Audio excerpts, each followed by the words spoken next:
Well, hi, everybody. Thanks for joining us for today's IAM Online. I'm Dean Woodbeck with InCommon Internet 2.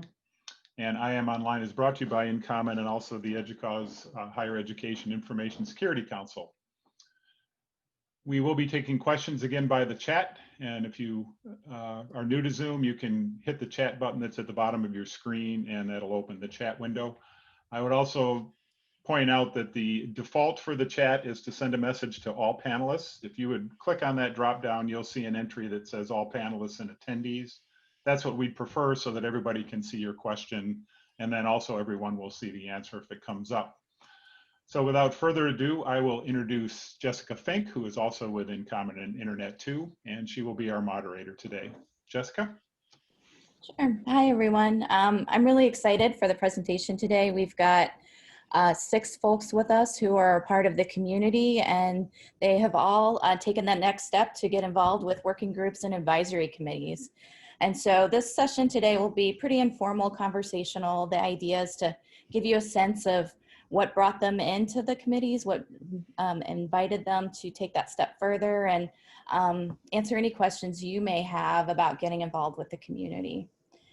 And so, yeah, we've got Judith Bush, Rob Carter, starting us off. So I was going to go through them all, but Tommy Doan, Rob Gorel, and John Miner. So first we'll kick off with Judith, who is on the TAC. So Judith, do you want to talk a little bit about the TAC, what brought you there, and kind of your experience? Glad to. So I'm the Identity and Access Management Architect at OCLC, and that's an organization supported by public, academic, and national libraries around the world. And I started out because a colleague connected me with some of the SAML interop working groups, and I most recently had been working on the SAML deployment working group. And from there, I think there were people on that working group who were on the TAC, and they nominated me to join the InCommon Technical Advisory Committee. So the TAC meets every 2 weeks, and we discuss our work, which is examining the strategies and practices for RNE federations, and then we make recommendations to InCommon steering or InCommon staff. And some of these recommendations are to charter working groups, and then those working groups produce reports as well as other things. So generally these working groups have a TAC member involved who's reporting back every meeting to let people know how the working group's progressing. And then when working groups wrap up their work, they bring a report back to the TAC, and the TAC then takes that and runs with it. So, for example, the SAML deployment working group produced a report besides the profile. And then as a TAC member, I'm now involved in discussing how InCommon will encourage adoption of parts of the new standard. And for example, we've spent several meetings discussing how we'll recommend to the InCommon community moving from older identifiers, such as the use of a non-transient subject name ID, to the recommendations of the new standards, which include all interop being done with transient subject name IDs. So it's been really eye-opening and informative to go from specs and understanding my little piece of the world to understanding how other organizations are constrained. They're constrained by their technology choices, and those choices do things a certain way and just make certain things really obvious that aren't obvious if you've made other technical choices, or their organizational structures are different. And so what sounds like a perfectly reasonable way to identify someone in one group, or I'll just keep saying organization, just doesn't make any sense to other organizations. So that understanding of difference has really helped develop for me an empathy for understanding when we're trying to sort out mistaken expectations or challenging interop situations, I've grown to understand, well, oh, you're used to working this way. um, from being a TAC member, one of the working groups I've joined as a TAC member representative is the Federation 2.0 working group that's part of REFEDS. REFEDS is the international organization that coordinates between R&E federations. And this has given me an even broader view into the differences in academic interfederation practices and experiences around the world. So personally, I've appreciated the opportunity to learn so much and connect with a wonderful community and develop some friendships. And professionally, this broadened understanding has really helped in interop situations and also in explaining within my organization why certain things are done a certain way, and if we make other choices, what we may be breaking. It may look easier, but it may not help our community. And so I'd say that's my tax spiel. And we're looking forward to having new people join the TAC. Great, thank you, Judith. And so if anybody has any questions for Judith or anyone else, just go ahead and put those in the chat and we can go ahead and ask those of the panelists. Next, we will move on to Rob Carter, who is from Duke University and a member of Cacti. Rob, would you go ahead and let us know a little bit about what Cacti does and how you got involved and why you stick around? Sure. Well, let's see. Prepping for this, which I didn't do a whole lot of, I sort of went back through my old email, which some of you who might know me might be aware that it goes back quite a ways, quite a great ways. And I noticed that the earliest email that I had relevant to an Internet 2 member meeting that I was going to at least was in 2001. So it occurred to me that in a way I've been attached in some fashion, to the wider community, I guess, for a lot longer than I thought I had. I didn't realize that it had been that long. I thought I was only 18, so I wasn't sure how I could have spent 19 years attached to an organization. But thinking more specifically about Cacti, Cacti is a fairly new group. I guess maybe not the newest in the collection that we've got represented here, but it's fairly new. Came about, I guess, as a side effect sort of a reorganization of the community at large inside IAM in Internet 2 a few years ago, back 3 years ago, I guess, Cacti was chartered. And I was tapped, I was looking back because I couldn't actually remember. I was tapped by someone from the old Mace group, Steve Carmody. Some of you will remember fondly. Was nominated by him to sit on this group.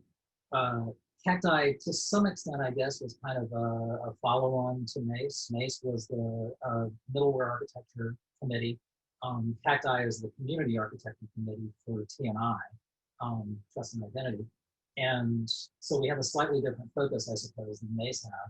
I had a lot of connections in the old Mace group, which is probably how I got tapped for the inaugural instance of Cacti.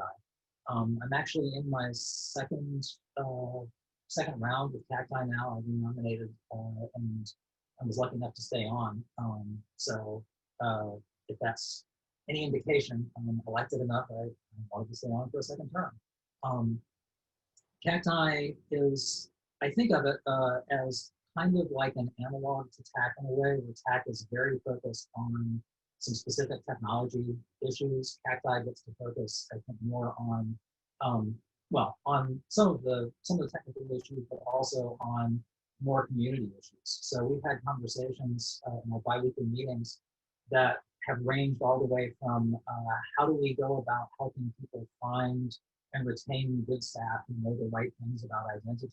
So a very broad, very non-specifically technical sort of conversation, down to an entire meeting that we spent largely talking about the details and possible ramifications of WebAuthn and sort of in general passwordless authentication stuff. So it's kind of all over the map. And that's been one of the things that I think I've enjoyed the most about being involved with this particular group. I've been at different times engaged with lots of working groups inside Internet 2 and InCommon over the years, but I think this one has been the most interesting for me in a lot of ways because of the spread of topics that we get to discuss. We are, theoretically at least, an advisory group for Kevin Mooney, so we're sort of there to provide him with feedback and to provide him with input, as well as to do the other stuff that we do. We have the capacity to charter working groups as necessary, so we have done a little bit of that as well. We've done some work in establishing connections between working groups, so we also have sort of that review. I think there's a lot of good work left to be done. Because we're a fairly new group, we haven't had a lot of attrition, and consequently this year we're about to go through, I think, our biggest rollover of members. And so the membership is going to change dramatically for next year. We'll get, Jessica, remind me if you remember, but I think we've got 7 seats coming up and maybe 2 that have renominated who might stay on, but we've got at least 5 seats that we know are going to be replaced. And it's a group of at most 15. I think it's supposed to be 9 to 15. Our calls normally have a lot of Internet 2 folks on, which is another thing that I find really nice about participating in Cacti. We have a real close relationship with a lot of the folks inside TNI and Internet 2, and we get a lot of interaction on those calls with the leadership inside Internet 2, which is really nice. I'll sort of stop there because I can just talk all day if somebody lets me. So. Thanks, Rob. So next up, we've got Tommy Doan, who's a participant in the Software Integration Working Group. So Tommy, can you talk a little bit about what that working group does and what you get out of it and some of the things that you've been learning there?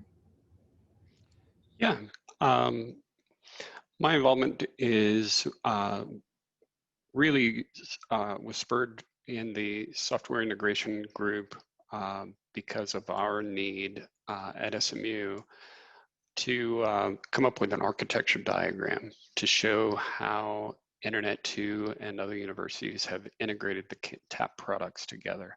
So specifically, we're speaking about Midpoint, Grouper, and Co-Manage. We have a lot of interest in using those products.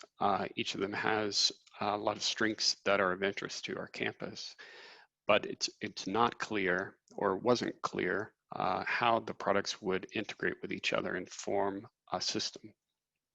So the software integration group really attempts to tackle that question, coming up with recipes for integration strategies, the schemas, protocol mappings, recipes for integrating with ERPs and SIS systems such as Banner and PeopleSoft. We're at PeopleSoft University.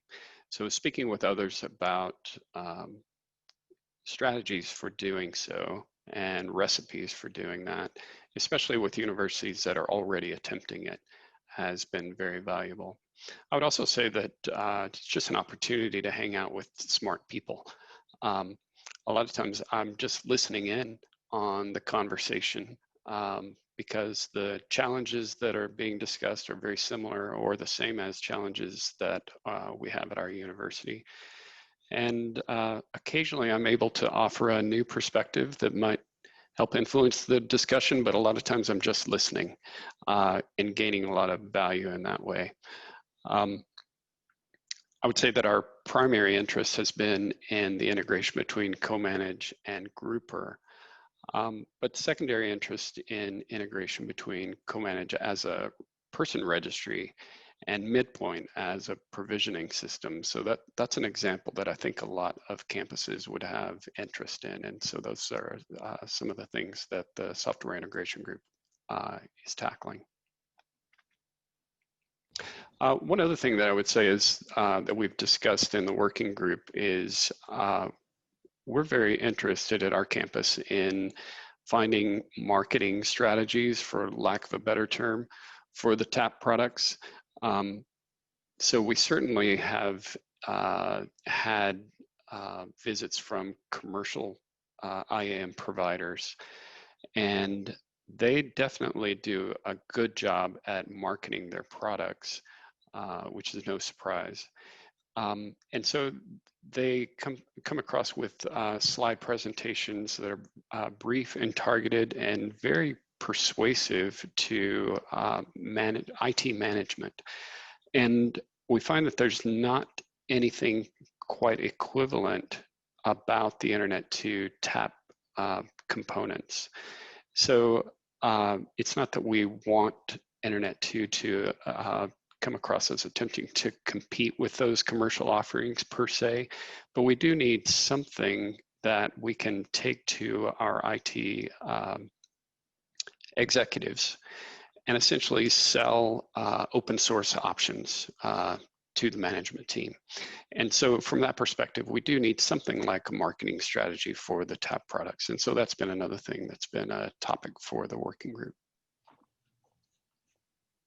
Great, And thanks. I'll just jump in here, Jessica, for a sec. TAP is I put in the chat, but it's the InCommon Trusted Access Platform, which consists of, well, there are 4 main components: Shibboleth, Grouper, Co-Manage, and Midpoint. And I also, in the chat, put a link to the page on our website that does a brief summary of those, of both the Trusted Access Platform and then those 4 components specifically. Thank you, Dean. Thanks, Dean. And I was just going to mention too, thanks, Tommy, that the working groups differ a little from the advisory committees. Anyone can join a working group at any point in time. So you check out the link to the working group, you can sit in on a meeting and see and then start contributing. And it's a good way to get known in the community and to get involved, especially if you're a newbie. It's a good way with the working groups. And then the advisory committees themselves are they are elected. So I think Dean put a link in there to the election. So if you have interest in taking that step, then that's another way to get involved too. But usually people get their feet wet a lot of times with the working groups, trying to see how things are. And you can join again at any time with the active working groups and just start contributing. So thanks. Okay, next up we've got Rob Gorel, who is with the Eduroam Advisory Committee. And this is our newest committee that we have that started up in the last year. And so, Rob, what's it been like working with the Eduroam Advisory Committee, getting that going? And can you talk a little bit about your experience there? Yes, thank you, Jessica. And I think we're certainly still finding our sea legs, but it's going well. So my position at UNC Greensboro is lead identity architect. I've been with the university since about 2004, where I started out primarily in system administration tasks. And I've administered a lot of things from Novell eDirectory to Microsoft Active Directory. But directory services kind of became my specialty back during a time where no one was really talking about terms like IBM. And that kind of logically led to me forming the first full-time identity management role and group at our university to tackle these kind of issues. And around the period of 2006, I was starting to get into Shibboleth single sign-on, which introduced me to InCommon and the InCommon Identity Federation.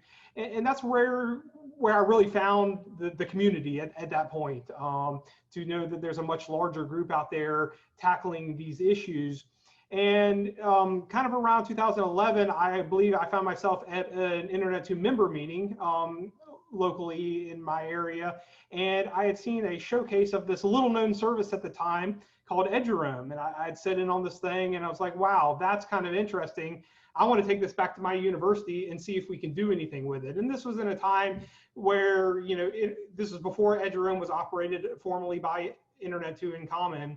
And with a couple network engineers of mine, we were actually able to get this service quickly stood up at my university and look at this thing and say, hey, this is kind of cool. And that led to my next question of, wow, okay, we have this here. I want to use it with other people. I want to go places with the service, and I'm looking around me, and there wasn't much going on. So kind of since that time of seeing that little demo and bringing Eduroam back to my own campus, I have been out there advocating and pushing for Eduroam adoption throughout my local area of North Carolina and broader. And really, as an identity manager, practicing things like single sign-on and federation, I'm not a network guy. I don't have a networking background, but found Eduroam the perfect example of the power of identity federation can bring. It's very easy for people to understand roaming Wi-Fi, cellular Wi-Fi that works like a cellular service. So it's helped me a lot in my role, communicate to my clients what the power of identity federation can do.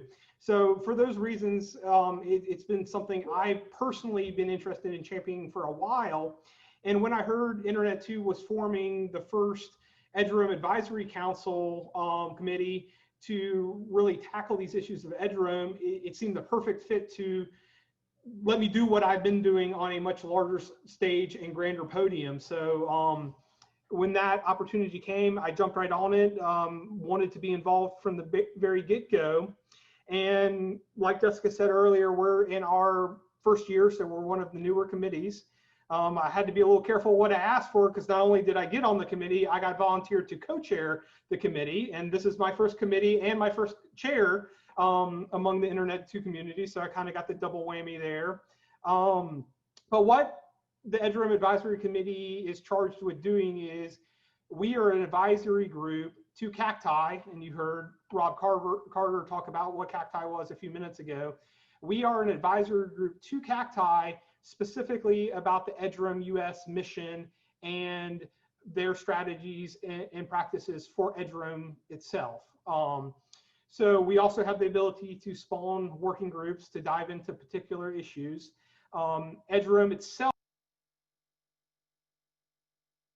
I think I went mute there, oops. Eduroam itself is, of course, a global service. So we are charged with advising on specifically the Eduroam US operations that Internet 2 and InCommon is in charge of. And then that funnels up through the larger global Eduroam governance committee as well.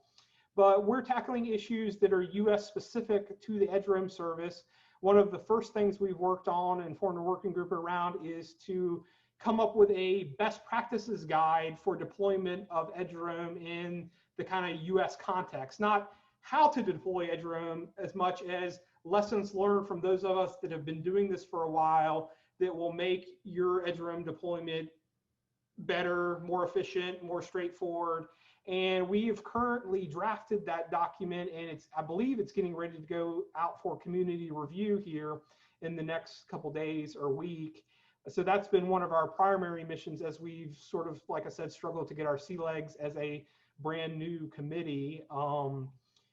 Things we're also looking to do, like I mentioned earlier, Internet 2 and InCommon took over Eduroam operations within the last decade. So it's a relatively new service overall.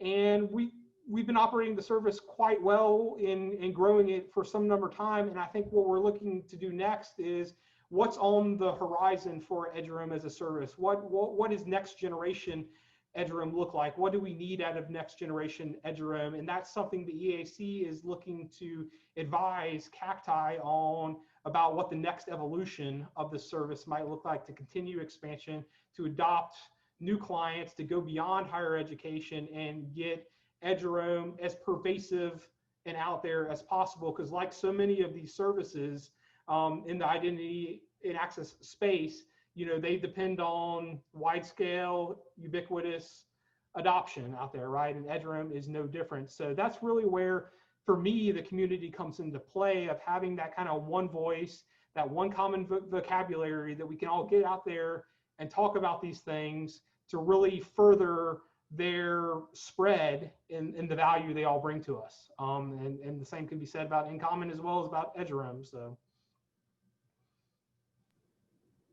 Great, thank you, Rob. So next we'll move on to John Miner. And John, you're on CTAB, which has been really busy with baseline expectations this last year. And so kind of what do you do over there other than baseline? Or maybe that's a lot of it. And how did you get involved and why do you stick around?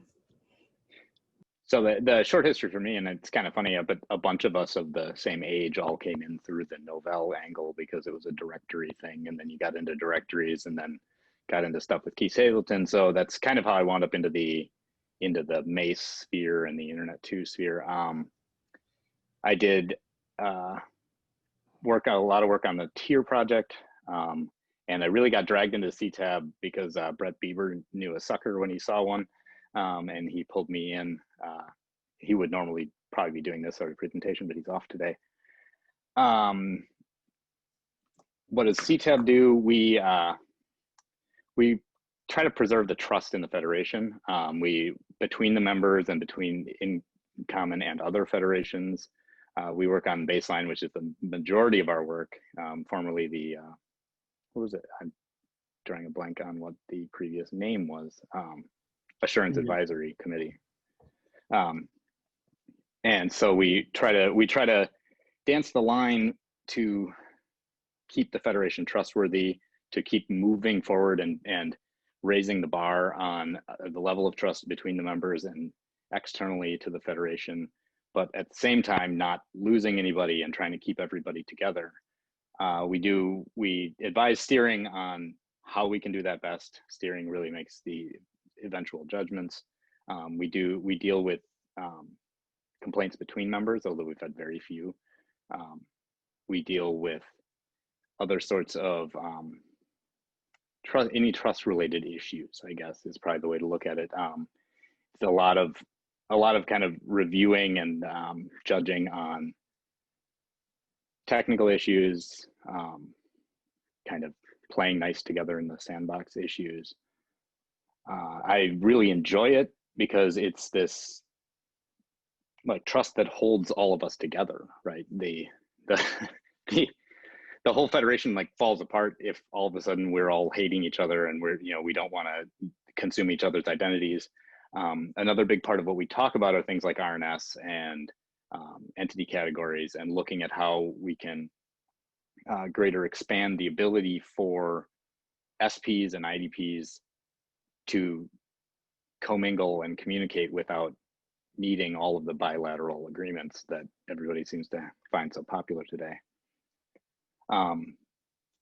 As far as the commitment, it's not a whole lot of time commitment, at least not compared to what I would think it could be. We have regular meetings and then there's bursts of work like getting over the hump of baseline V1 where we were actually calling on the phone to various members to get attention and help them through the issues they have. But a lot of document review, drafting, standards. What else? Did I miss anything important on my little cheat sheet here? I guess like Tommy said, to me, it's a great experience to just interact with a whole lot of smart people. I like to think everybody there is smarter than me probably, and probably everybody else is thinking the same thing. So it's a lot of back and forth with people who have been working in this a long time. If you haven't, it's a great opportunity to get new opinions from people who haven't been working in it a long time and aren't kind of stuck with the old ideas we have, like Tommy coming in relatively new. Yeah, I think that's probably about I think I got all the points there, Jessica. Yeah, I'm curious how CTAB keeps policies and standards interesting. Well, you have to be a certain sort of person that finds those things interesting to start with.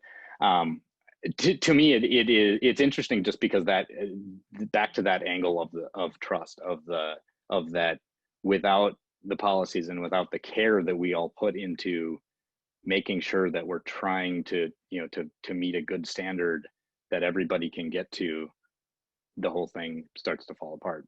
But yeah, it's not tremendously technical. although there is a lot of technical bits and pieces to understand, it's a lot more about kind of human interaction and dealing with what's going on out there. Great, thanks, John. So now we'll move on to Laura Paglione, who is with us from Steering. Laura, can you talk about how you got involved in the community and what Steering does and some of the interesting things going on there? Yeah, thanks, Jessica. As I was preparing for this, I realized that all amazing changes in my career happened in October. So I originally became involved in this community in October 2013, which is amazing that it's that long ago. I thought it was like yesterday, which was exactly a year after launching ORCID. So I had come into the community as part of being the founding technical director of ORCID. And for those who don't know who ORCID is, ORCID provides unique identifiers for researchers in the research community. And I had been participating, and actually that first meeting was just like acronym soup. I was just writing all these like acronyms down, like I gotta look those all up later. So since then I got really involved in lots and lots of other working groups like the ones that other people have been talking about. And I still participate in things like Federation 2.0, as well as, well, IDP of last resort was something that has been, has finished up its work, as well as Certify and things in the ReFEDS community, as well as in the Internet 2 and InCommon communities.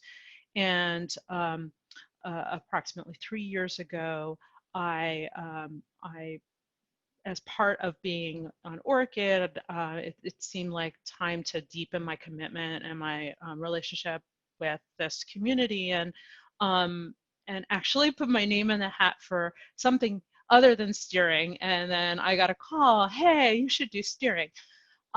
Which at the time I didn't even understand that InCommon and Internet 2 were two different things. I didn't quite get all of that. And if you're in that boat, Internet 2, I mean, InCommon is a single member LLC, of which Internet 2 is the single member, and the participants of InCommon are all of the organizations that benefit from the services and programs that the organization provides.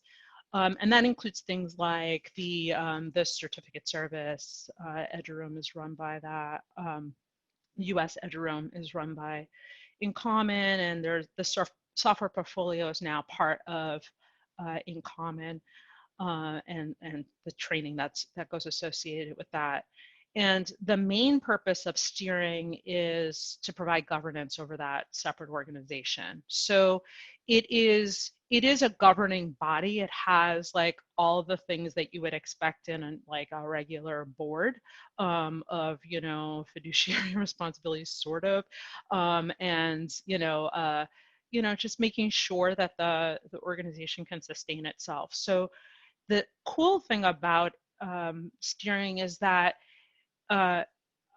despite being exposed to all of the things that everybody else has talked about, and hearing about them and understanding it, the main purpose of steering is to do work in synthesizing how all those things come together and then manifest themselves in the form of an organization. Which is a really interesting viewpoint to look at the work that we're doing and how that interacts with sort of the global perspective of what's going on. So it's been really interesting. It even gives us the opportunity to talk about things like COVID-19, how is that affecting campuses, and what does that mean for the services that an organization like InCommon provides. So again, it was an October thing. I became part of Spherical Cow Group 2 years ago, and that now I'm doing consulting work with that, no longer with ORCID. And the interesting thing there is between that and steering, there's just a really interesting perspective of what the FIM community provides and what the US component of that provides. So that keeps me staying here because it's pretty interesting, as well as the amazing interactions with all of the people, the really smart people that are part of the community, which I've really enjoyed as well. And people drink really good whiskey. So yeah. So I think that that is pretty much what I wanted to say, except to also mention that steering is also looking for new members. So there's an election each year. This is a it isn't you can't just, it's not like you can just join. There's a certain number of people. There's at least 2 open seats. There are 3 positions that are going to be open. There's at least 2 that need to be filled from external, and it's a pretty broad array of people that participate. So if it's something that interests you, particularly that synthesis piece of it, I would highly encourage you to throw your name in the hat and be a nominee. Great, thanks, Laura. So attendees, if you have any questions, please go ahead and put those in the chat and we can post them to the panelists. But while you're thinking about it, I have a question that I can ask all of you. Listening to your stories and just knowing my own, I was on the TAC for a little while before I became staff. There's a lot of people being tapped and saying, hey, you know, you're doing this really good work here. I think you'd be really good on this committee. I came in a little, I've been in the community sort of lurking for a while, and then I nominated for the TAC, and then was able to participate there, but there was a little experience in the community too, so for the committees. And we talked a little bit about working groups and how working groups are a good way if you're new to get started. But if you have experience in the field, if you know, I guess I just want to ask all of you, what are some ways that people can get themselves known and their work known? I mean, people talked about work with different organizations and some work with Eduroam, some work with Orchid. How, I'm trying to figure out how to phrase this, but how can people kind of step up to that level so that then they're ready to go on to the committee? I know working groups is one way. Are there any other ways, I guess, is where I'm at. So. Camp and A camp. So if you haven't been to advanced camp, that's a unconference, and bringing your questions and your ideas to A camp and getting involved with all the smart people in the room. That's a wonderful way to start your relationships. Perfect. And camp and A camp are coming up the next month, November 16th through the 20th. And it's going to be virtual this year too, because of the pandemic. So we encourage you to come to that.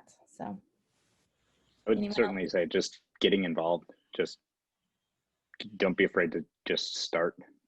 Jump, you know, like Tom was saying, I mean, the working groups are the obvious place in, but you know, my entree into this was actually with Pub Cookie, you know, back in 2001, something along those lines. And, you know, it was missing an LDAP connector. So I wrote it, you know, and then downhill from there for sure.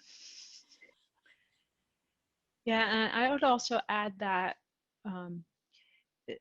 it can feel, I don't know, as I said, I'm 7 years in, I still feel like a newbie. And I hear from everybody, I'm like, I'm 20 years in, I still feel like a newbie.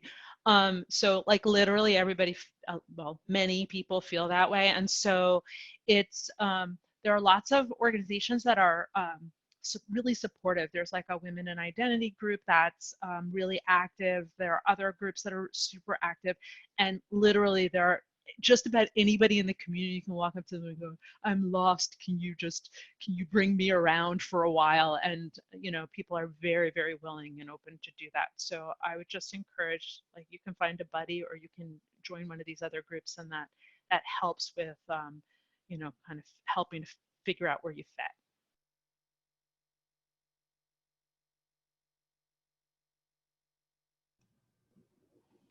Yeah, I was gonna say, you know, along with the camp and A camp that was brought up earlier, you know, one of the ways I got involved a lot was attending the member meetings, Global Summit and Tech Exchange. And as much as for the presentations as it was to get to know people and have hallway conversations and pull somebody aside and say, hey, that's kind of interesting. I'm facing the same problem, and just talk in the hallway with a lot of people, of course, different times now. But, you know, a lot of the sidebar conversations that come out of attending those member meetings or a camp and a camp are just as valuable as the presentations and the canned material themselves.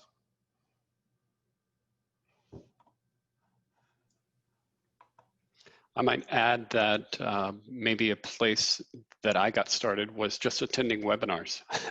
So the attendees here, if you showed enough interest to watch this webinar, you probably have enough interest to at least join a working group, and then probably scale up from there. Attend the camps as well. Yeah, the one thing I add, past what everyone else has said, is I think the community as a whole can seem daunting when you're not inside it, because it's so large and everybody seems like they know everyone else. It's a facade. Half of us don't know the other half of us, and we don't care because everybody's collegial, and it's perfectly okay. You can walk into a room and know no one, and by the time you walk out, you'll feel like you know them even if you don't. So.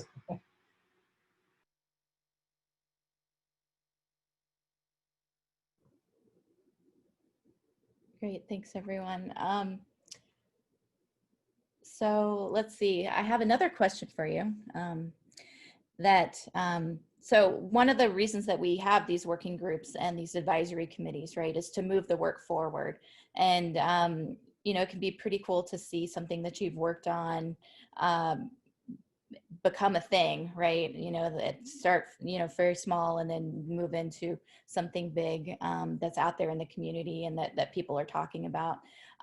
Could some of you talk about something that you worked on either in a working group or a committee or even outside of those structures that, you know, grew up and became something out in the community, and what that was like for you?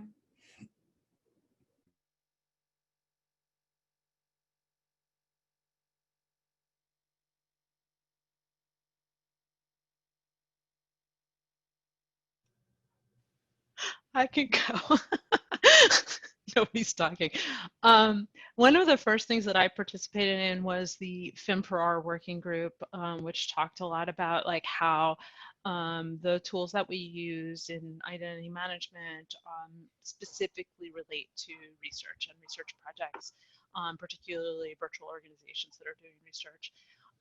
And that group did a lot of we actually wrote papers together and wrote probably the biggest outputs were these 2 working papers, the second of which has been looked at by many federations and kind of picked up and brought together. So it's been great to like participate in something that actually had some impact. Yeah, I was going to say, you know, back to, this was before the committee, but thinking about where I started when I first started with Eduroam to where we're at today, you know, like I mentioned earlier, you know, when I first deployed Eduroam, there was no one around me. And this was quite easy to visually represent because we actually have Eduroam maps with little thumbtacks on locations. And, you know, when I first started with Eduroam, North Carolina had no thumbtacks. It was pretty empty. And if I go out there today and look at that map, you know, I see clusters of thumbtacks. We have Eduroam deployed throughout most of our campuses in the UNC system, as well as several of the private universities in North Carolina. And North Carolina is no exception to this. That plays out in every state across the US now. You can just go see the adoption as it's grown by the amount of thumbtacks that have appeared on the map over the past couple of years.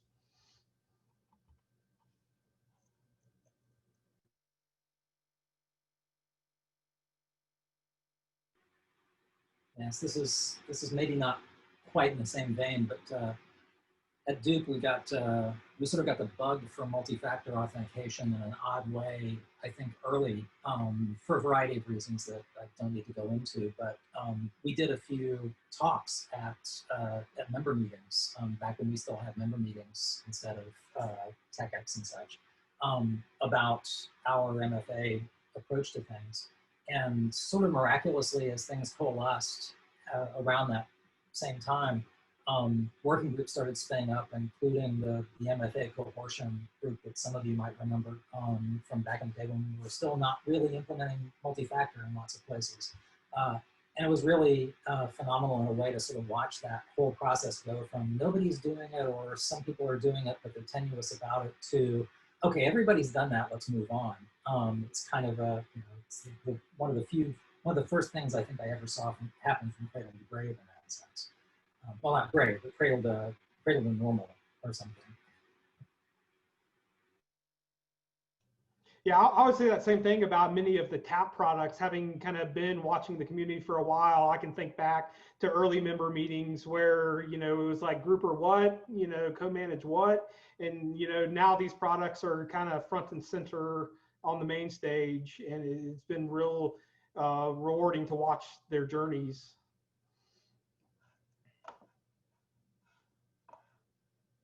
Yeah, along those lines, just being there with formerly the tier working group that's become the software integration.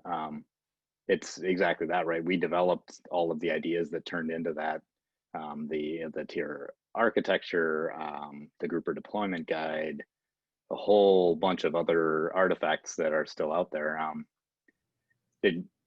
Something someone said reminded me that I wandered into the Big Ten identity world somewhere along the lines right as we were putting together the cloud services cookbook, which is due for an update and now is part of RefEds. But that's, you know, there's lots of opportunities there as well to get to know people. So if you're, you know, if you're in a smaller liberal arts school, I can't remember what the name of is a consortia of identity and IT people at the liberal arts school. So you through there you could get to know Bill Thompson and other people, right, you know, to get into the community. There's all kinds of consortia like that.